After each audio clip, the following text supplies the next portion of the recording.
How did you come to the straight edge lifestyle? I know typically a lot of people see kind of the, addictions of like friends or even family members, and they don't want to go down that path themselves. Was that something that was big in upstate New York? Was like drug addiction or people that were, strung out on something? Is that kind of one of the catalysts? You're like, I don't want to live this way. Yeah, Syracuse had been through a lot by the time I was in my mid to late teens.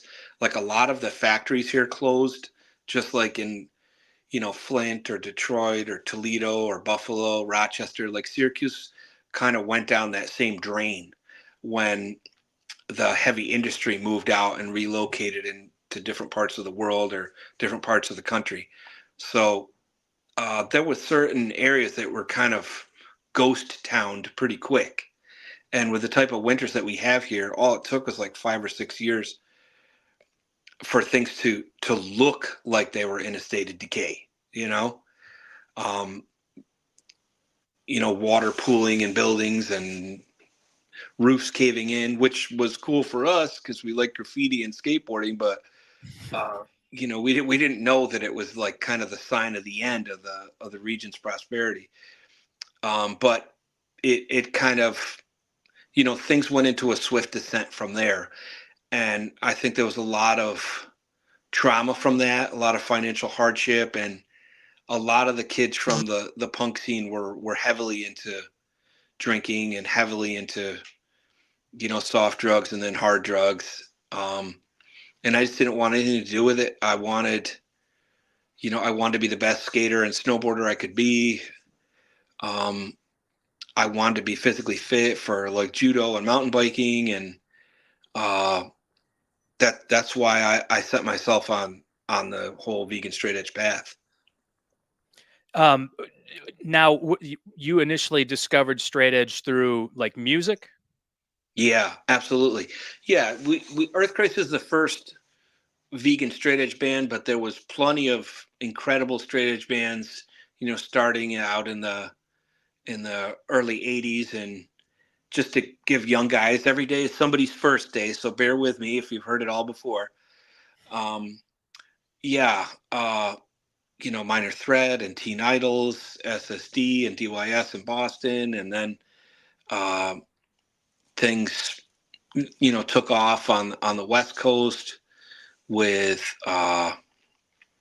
Instead and Outspoken, and Connecticut straight edge was prominent as well with Wide Awake and Upfront, Youth of Today, Judge, Gorilla Biscuits, all those guys, some in New York City too. So, I mean, there had been a strong straight edge scene in the early and mid '80s, but by the end of the '80s, it was kind of dying off fast.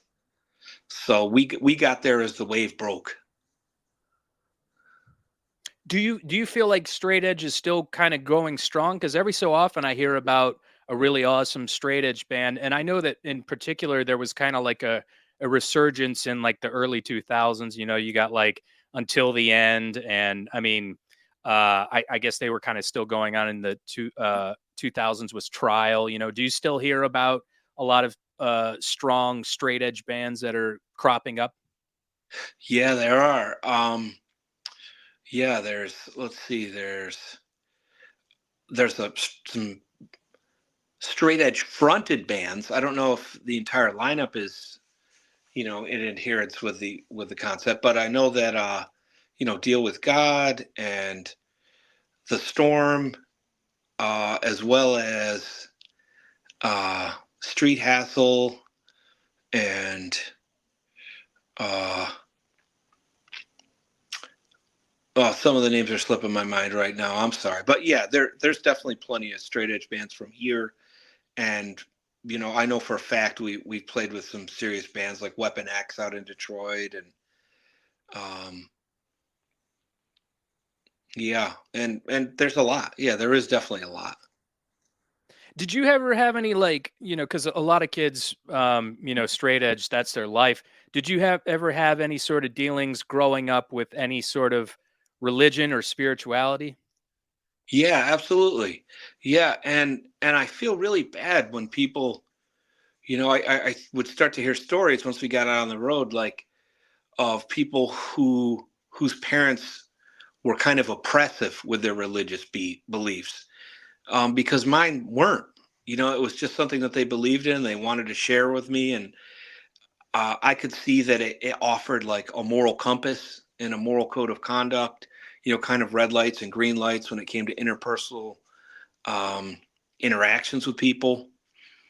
And I mean, for me, like church was fun. We were playing laser tag in the basement. We were playing black ice hockey in the parking lot, and it was just what there was nothing hostile or negative about it. It was a good experience.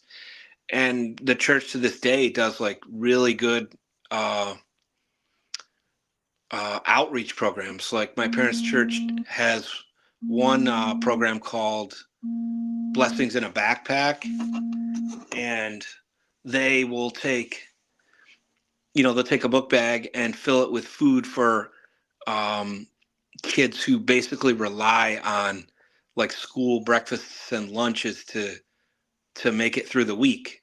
And on the weekend, they'll eat these microwavable meals that they'll stock up in these backpacks that they give to them. And they also have another one called Sleep in Heavenly Peace. Well, they'll give actual beds to these same kids, and like a lot of their parents are kind of relying on the system, or they've been in and out of the courts or prison, so they're in kind of dire situations, and it's really cool to see those old people reach out and help. Yeah, that's awesome that you had a family that kind of let you, make your own way because, like you said, your parents kind of just let you, be pretty open-minded and stuff. Mine were also the same way and never tried to like push religion on me or anything like that. And I was kind of uh left to do whatever I want. I could watch whatever. I mean, did not watch age appropriate stuff growing up. I definitely was allowed to watch Terminator and Bad Lieutenant and shit like that, But it's interesting because a lot of people will say that, straight edge doesn't coincide with, religion or spirituality. And I've always kind of found that to be quite the opposite in that, a lot of the tenets of certain religions or spiritual practices are sobriety. And so what do you say to that? Yeah, I mean, I think it all fits together well. And like I said, I mean, there are some churches I'm sure that are so strict to the doctrine that they're losing their connection to people, and it just becomes kind of an us and them rule book. And some people are made to feel ashamed of whatever their orientation is or what have you, and that was just not what was going on where I was being raised. So I was fortunate for that.